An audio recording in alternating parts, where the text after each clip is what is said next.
to become a world power in the shortest possible time. There is a new African in the world. He needed power, and there was no source from which he could get the amount of power which he needed. And this was the one source which could provide him with that power. And he was prepared to go the whole length to get it.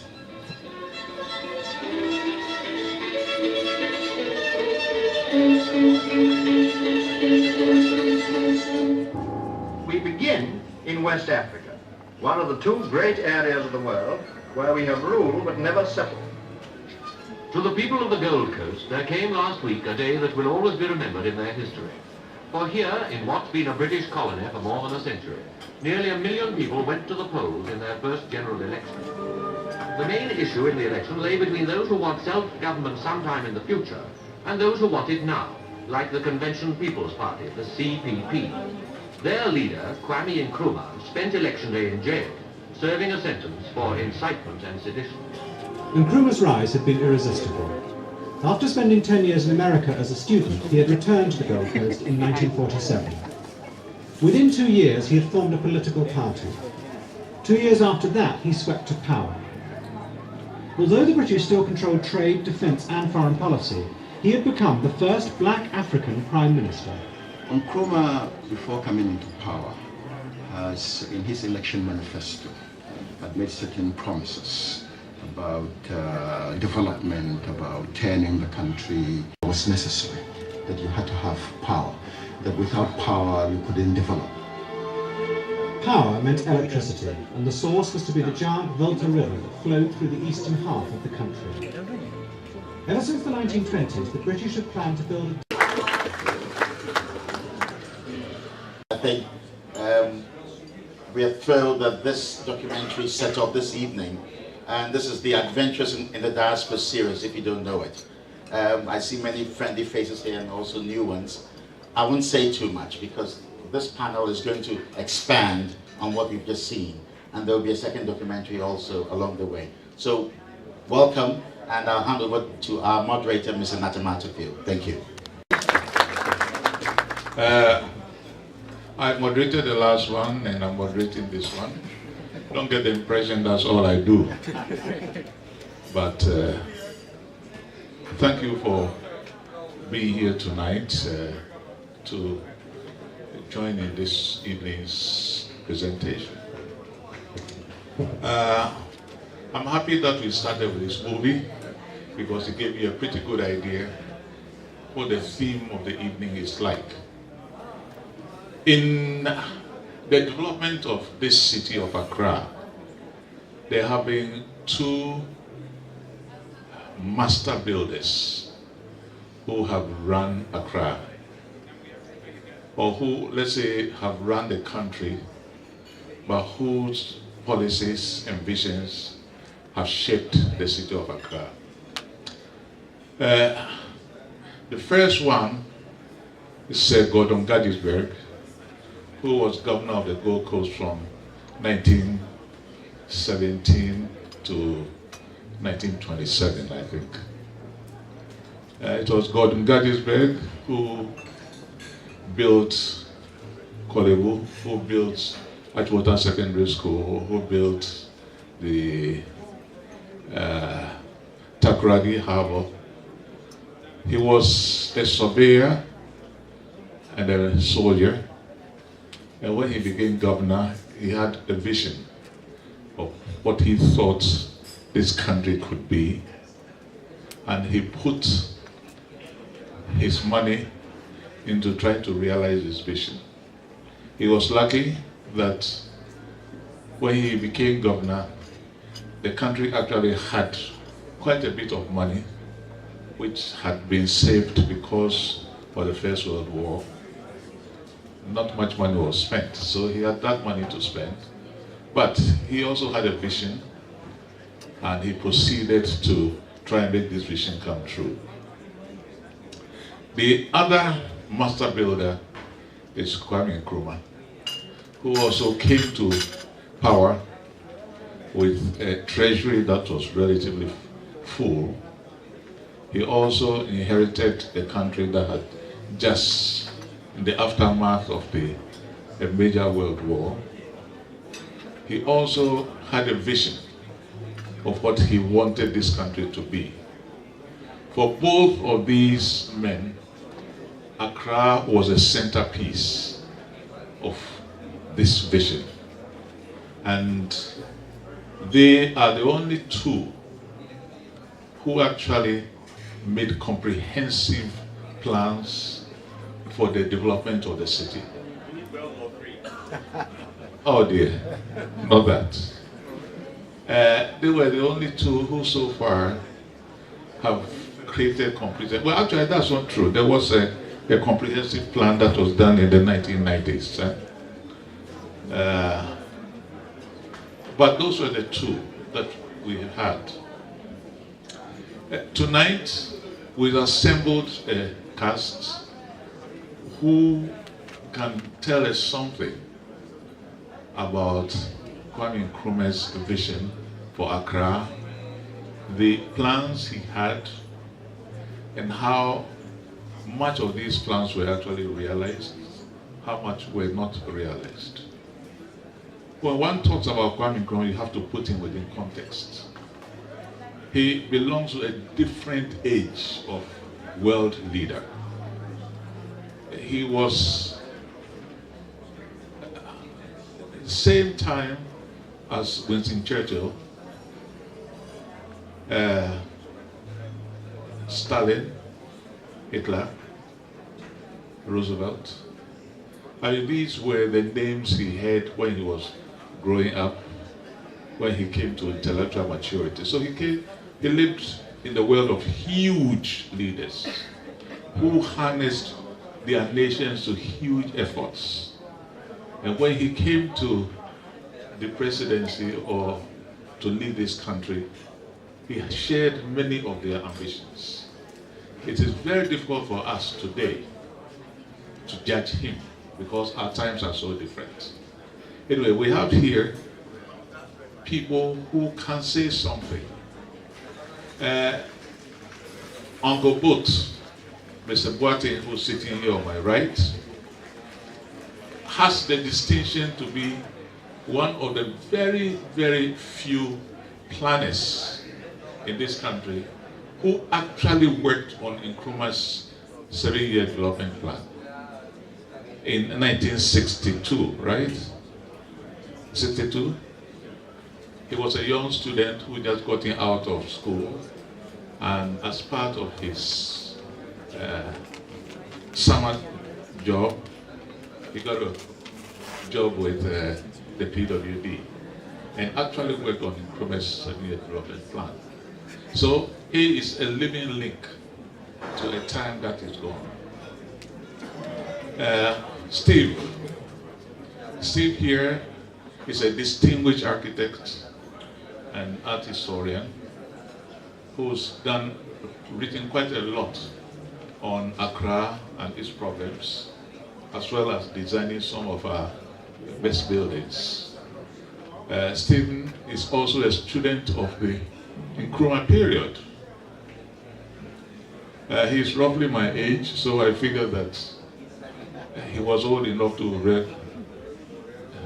to have experienced Kwame Nkrumah's period. Certainly I was, because Nkrumah died when I was in my 20s. But when I was a student at Achimota, he used to come there all the time with various world leaders. So we're all quite familiar with him. Okay? Ben Imoro, who is the youngest amongst us here, but Ben is a cinematographer, cinema maker, photographer. He worked with the Ministry of Information and has had an interest in Nkrumah and his legacy for many years. And it's his ambition to write a book, to do a film on Nkrumah and his period. So this is the cast we have here. Uncle Boat, I want to start with Mr. Boateng to give us an idea what this development plan is. He has been extremely careful to let me know that there's a distinction between the 7-year development plan, which was national in character and concerned the whole nation, and a portion of it which was devoted to Accra, upon which he went. Nkrumah had a very special regard for the city. He actually had planned to elevate the Mayor of Accra to a cabinet position. He actually had a minister whose job was to oversee Accra. Do you remember? There was a cabinet minister. Yeah? Yeah? Yeah. There was a cabinet minister. But Nkrumah had this ambition. Which means that had I been mayor during Nkrumah's time, I would have been addressed as His Excellency, the Mayor of Accra. Well, he can't have everything. So, ladies and gentlemen, Uncle Boat, can you?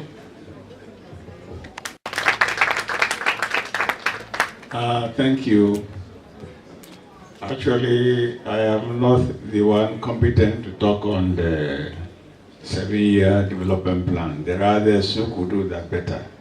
I think I'm here because, as he said, as a pioneer planning student of Kumasi, in 1962, we were asked to come down to Accra to taste the apprenticeship of the preparation of a plan, of a national development plan. And we're brought here on a long vacation in summer to work on it. And I am here to share my insight with you as to what the whole scheme is about. And probably I may be able to tell you certain things about the plan which I never said. The objective of the plan, as we understood it, and as it was actually also put in the plan, were four. One was to increase opportunities of employment so that all Ghanaians may benefit to enhance their living standards. And the second objective was to change the production base of the economy so as to diversify it. We all know Ghana was basically a subsistence economy, and it was a primary production economy which were exported. And then third, again, to change the economic base so as to enable Ghana participate adequately in the West African community economy. And then the last one was to undertake socio-economic development in such a way that the benefits of national development would equitably spread towards the whole population in various locations. Not that we say that the GDP is so high, but only a few people are actually benefiting it. And the plan and the Nkrumah thing was to, one approach is to actually embark on a a long-term development plan. At that time, the term perspective plan was used. And it was actually more than a 7-year development plan. The perspective plan that was conceived was 1963 to 1985. This never comes up. And the 1963 to 70 was the first phase. The other phase is actually lost. And when one looks at the plan, in fact, the perspective aspect is there, but you may not find it in all the publications of the plan. But I, maybe as a student, and so in fact coming here today, emotionally, I brought some samples here, the technology that was used the plans to indicate that in fact there was a 1970-85 component of the long-term development plan. And I'll be making a presentation on that. So the approach was to look at the agricultural resources of the country and the mineral resources of the country and see how these can be developed to actually diversify the economy.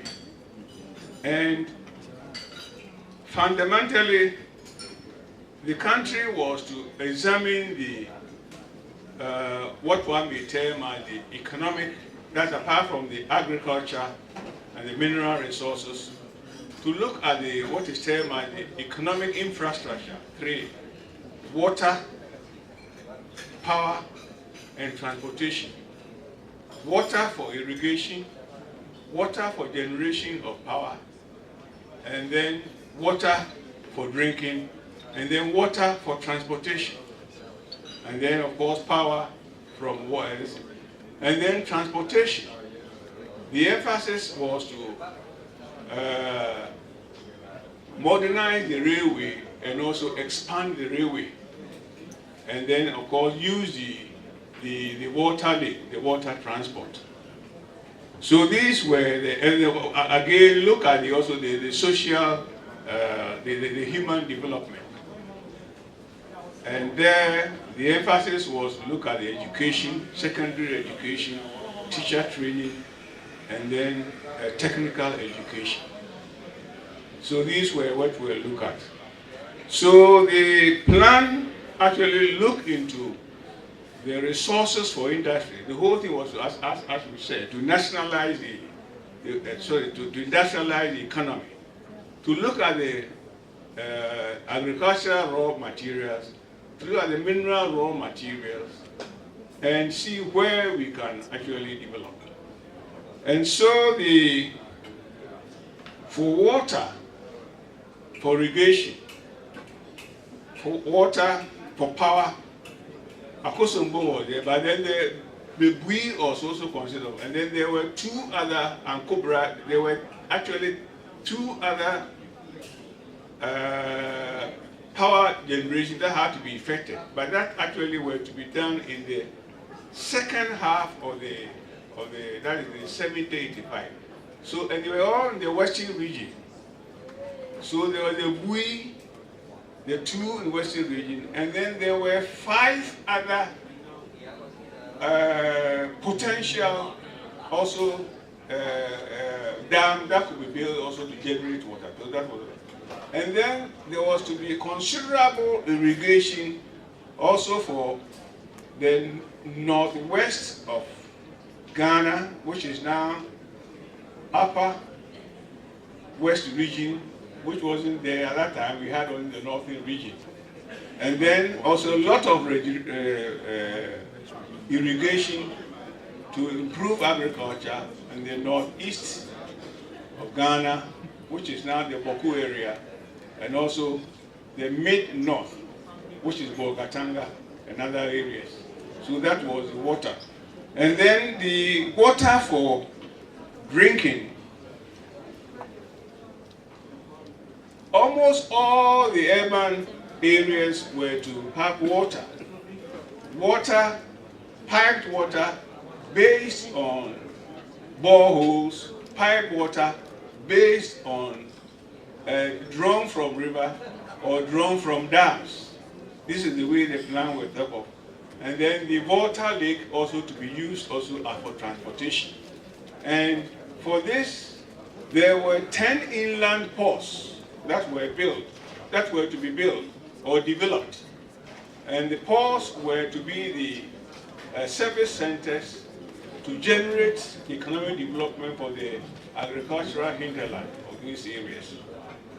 And for railway, in fact, if one takes the long-term plan up to 1985, the railway was on the western corridor, was developed from Awaso to Sunyani to Bamboy, then to Wa, and then from Bamboy to Tamale, and from the Wa to Laura to go to Ivory Coast, and then Boateng, Nkrumah also to go to, at that time, the upper water, what is now known as Burkina Faso. There was also the transportation. The railway was a railway from Accra, Tema to connect Akuffo, because there was to be the lake transport to link there, and then from Akuffo to Ho, and then to Togo. And there was to be a rail link also from Akuffo to Koforidua through Kade to link up to Takoradi. So these were some of the infrastructure development as far as the scheme was concerned. And for the industrial development, there were to be two types of industrial centers. Industries based on minerals, and those industrial centers were to be four. The southwestern, that's around Takoradi, the mining, and then the Accra region, that's Accra, Akuffo, and then also, by the way, about 7 economic regions were created. One was the Accra Tema, one was the southwest, the other was within the forest area, now Bruanhafo, part of Bruanhafo, Ashanti, and part of Eastern region. And then the whole of the water basin. The Delta Coast Basin comprised parts of 5 regions, was a major economic region to be developed for industries based on minerals and then based on agriculture. And then in the north, there were 2 economic regions. So in the north, the western part of the north, there were to be 3 industrial centers based on Bole, Lora, and then Boateng, Boko, Yenji. So these were the industrial centers that were to be developed. The water basin were to have 10 industrial centers. The north were to have 6 industrial centers. The western region, 1 industrial center. And then the mid-western Ghana, that is Kumasi, Sunyani, Wenchi, Bole, were also to be industrial centers for this country. So when we look at it presently, I think we can only think of 3 of them operating. The southeastern zone comprising Accra, Tema, may be part of Akuffo, Kumasi, and then secondly Takoradi. So the rest of the industrial centers, one would say that Nkrumah's vision has not been realized. Well, if we take the transportation, the railway, I think the railway has totally collapsed. And the railway to extend to the north, to Ivory Coast and to Burkina Faso, the railway to extend from Accra to Akuffo, Ho, and to Togo, again we have not realized. And on transportation, there were some airports that were also to be developed. In addition to Kumasi and Accra, Takoradi had airport that was to be Wa and Nkrumah. Again, these have not been developed.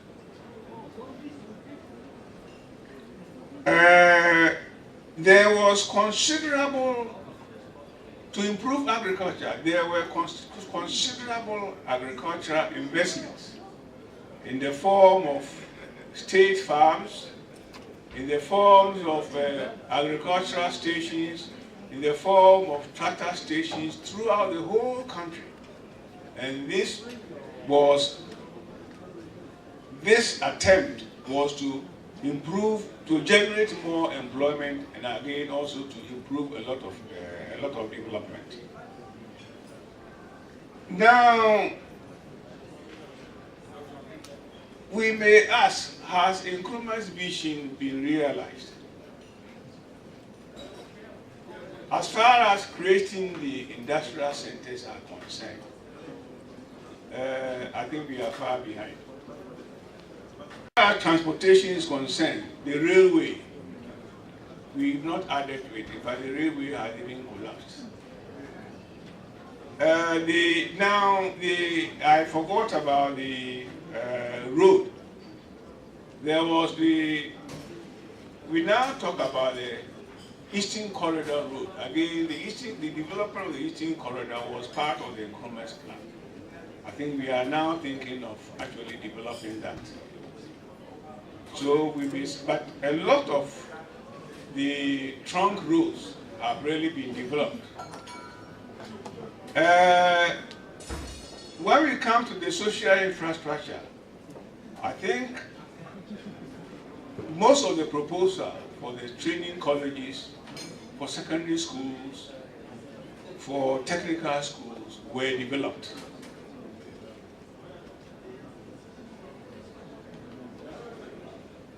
The other aspect, why Mr. Amarteifio is very much interested in Accra. The Accra benefited from the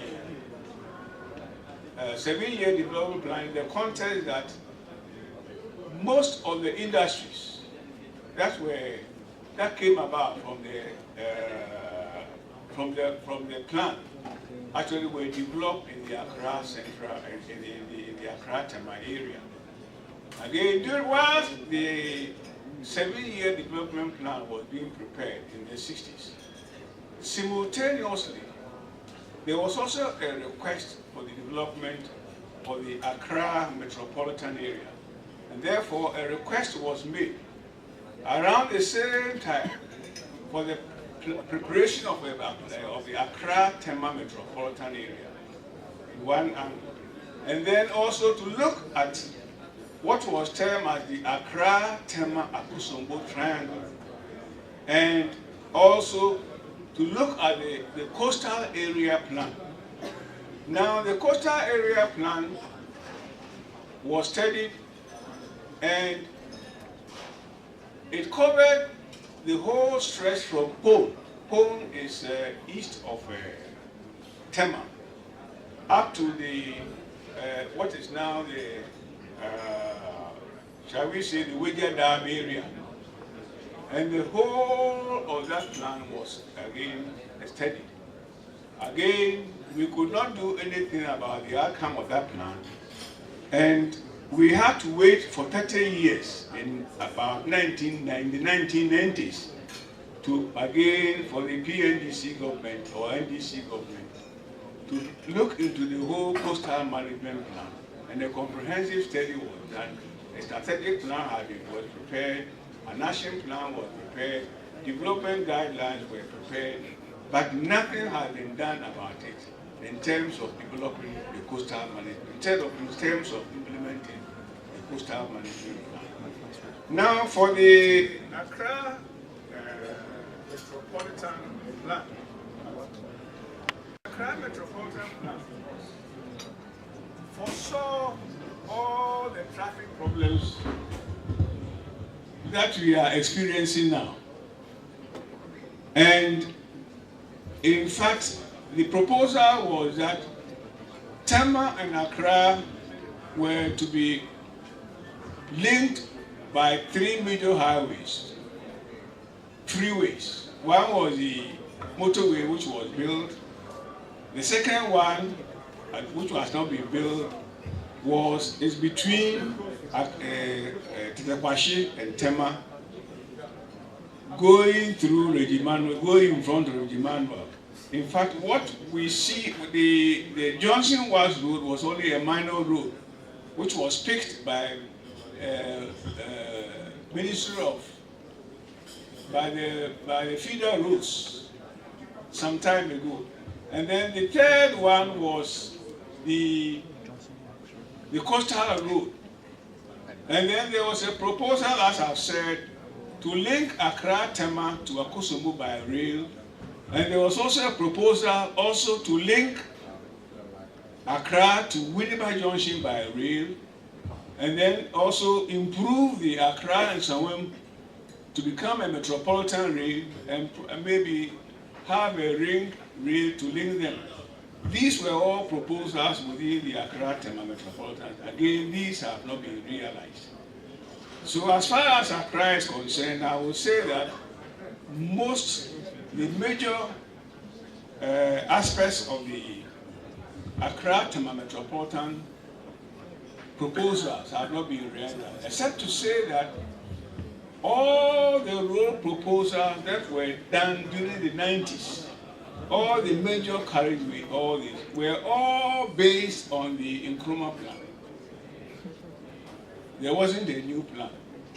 So the major roads that we had in Accra, 30 years after Nkrumah's plan, were implemented after that. So within that 30 years, nothing actually happened, not much happened by way of implementing those plans.